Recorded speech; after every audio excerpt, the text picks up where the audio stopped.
Communication, marketing, recrutement. Vos besoins ont des solutions vidéo avec Décideur TV, le studio.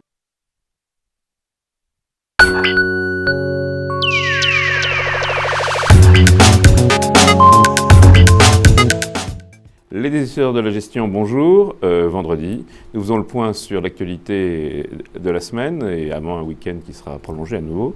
Le week-end qui se terminera par le 11 novembre, alors qui n'est pas prolongé sur les marchés, puisque les marchés financiers sont ouverts le 11 novembre, mais qui sera néanmoins allégé.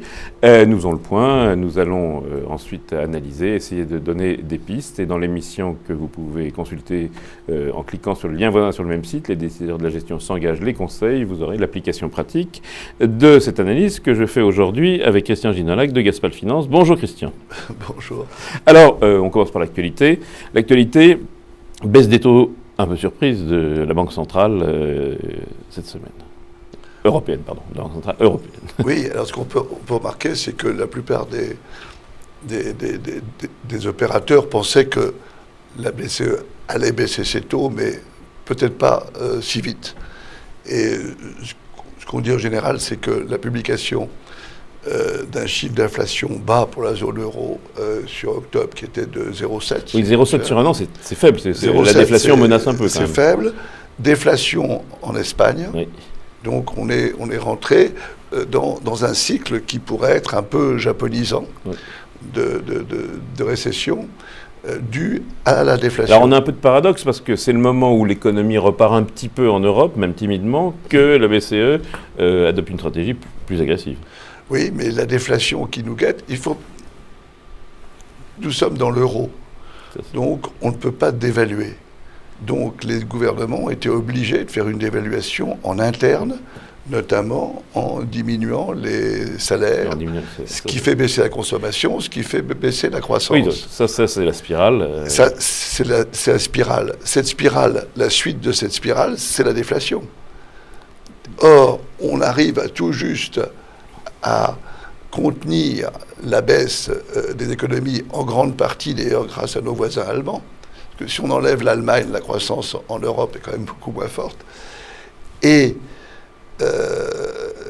cette stabilisation, je dirais, plus qu'une nouvelle, que la croissance de l'économie européenne, si elle est prise dans l'étau de la déflation, on peut arriver à quelque chose qui est... Alors les conséquences pratiques, est-ce qu'il y a des conséquences pratiques de cette baisse des taux ?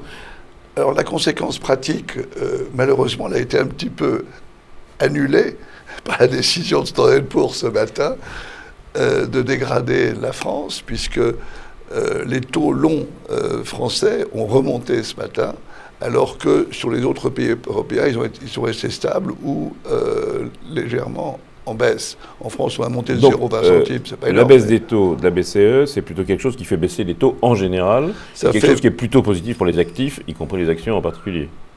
C'est plutôt positif pour les marchés, mais ce qui a déçu, oui, c'est qu'on attendait des mesures de liquidité. Oui, dites non conventionnelles, quoi, à l'américaine ou à la japonaise. Soit des LTRO, soit des rachats de papier, etc.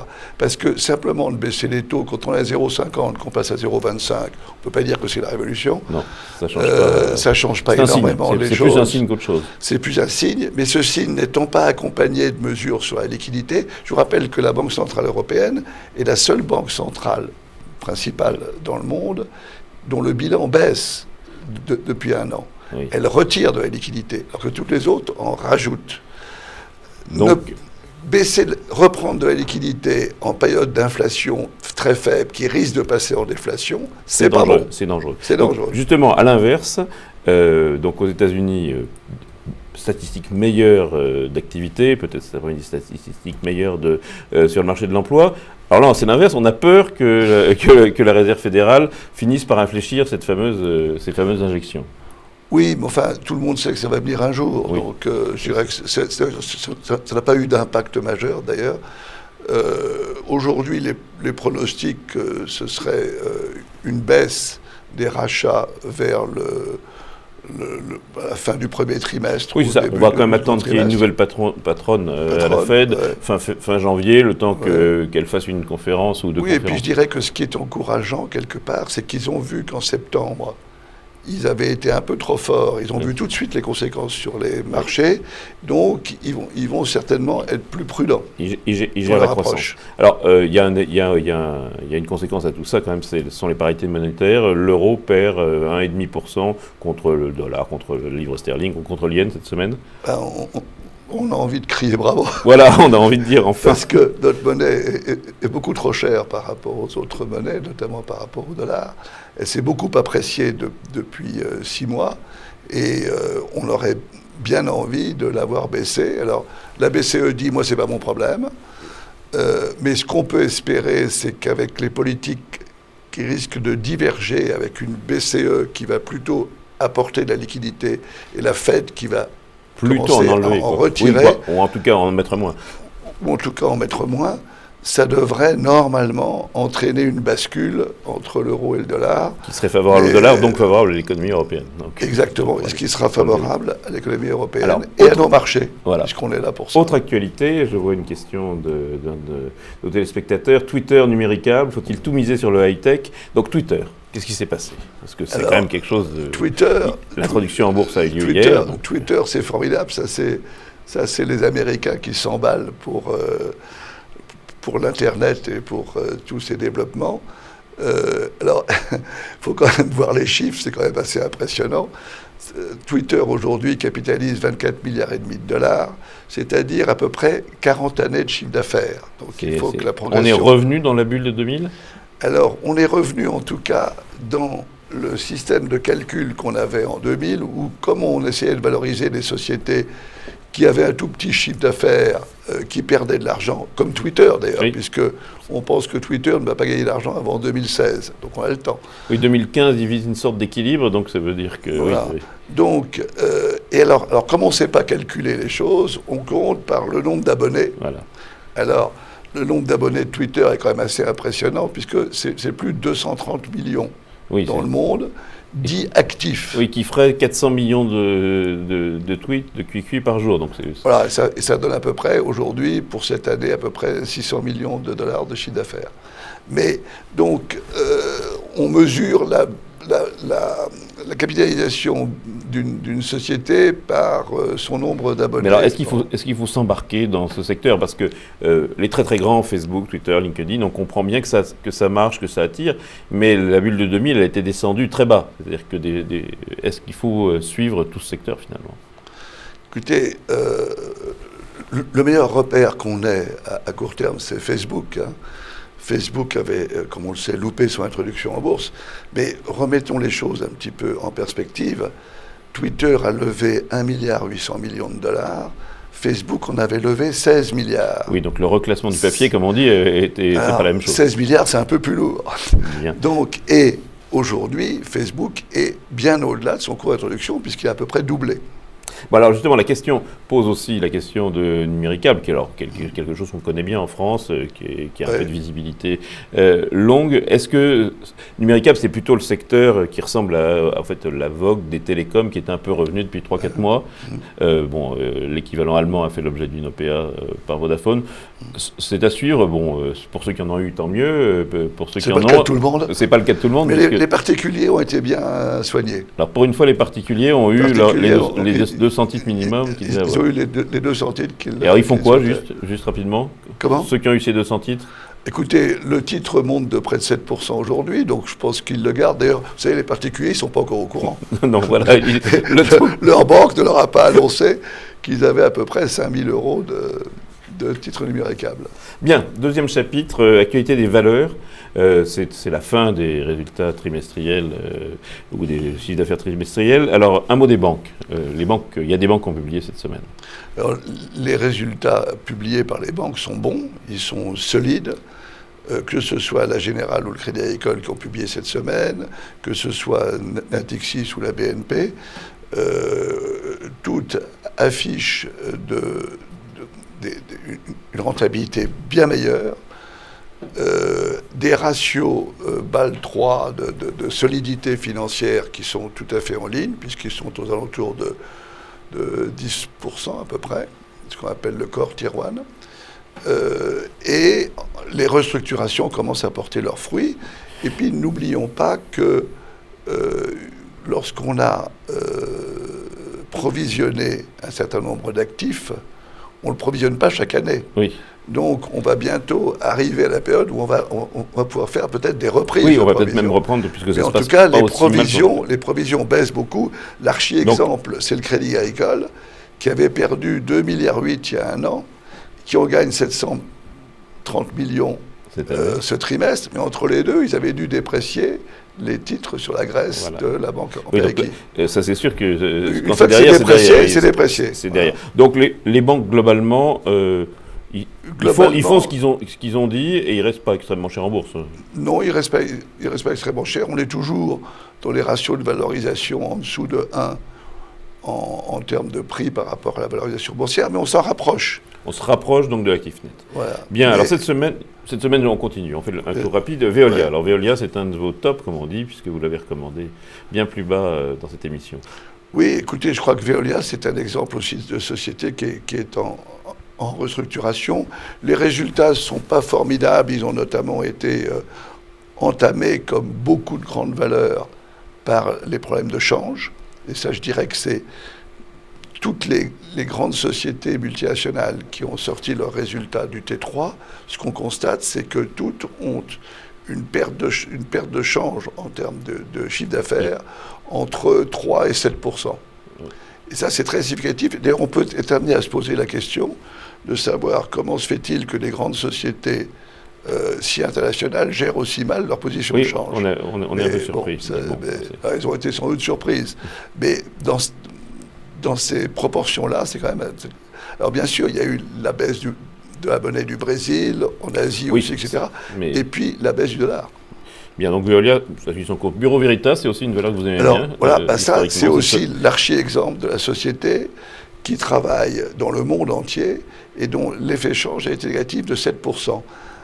Alors que la croissance en interne reste là, et nous, on reste persuadés que 2014 va être bien meilleur et qu'ils pourront remplir leur plan à venir, qui est ambitieux, puisqu'on parle d'une croissance en moyenne, leur plan entre 10 et 15% par an.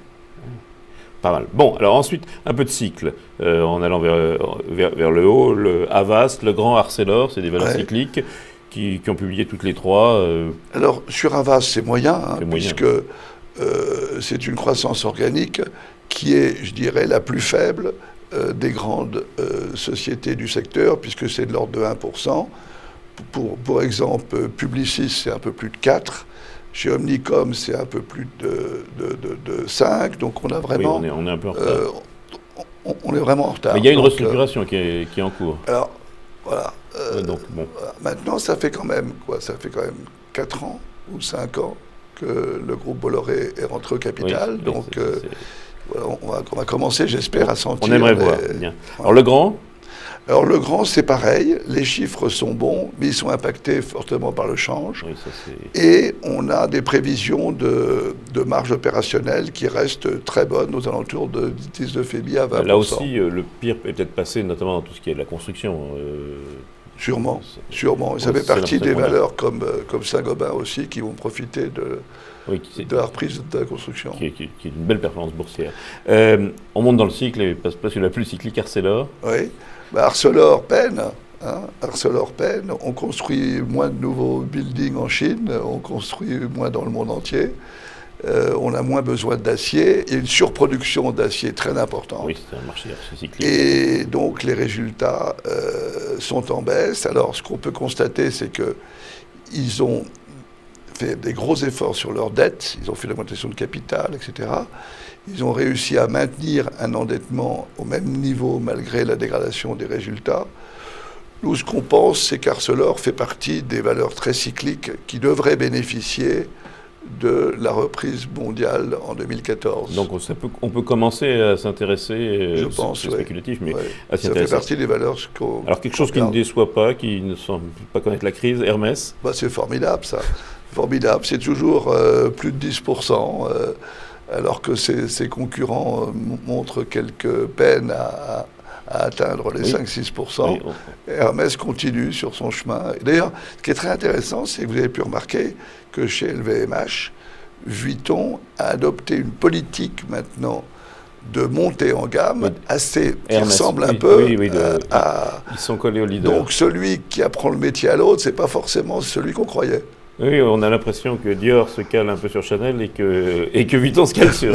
Exactement. mais sur Hermès, mais c'est pas idiot, puisque c'est appliquer les formules gagnantes. Voilà. Alors cette semaine, un petit tour sur les variations.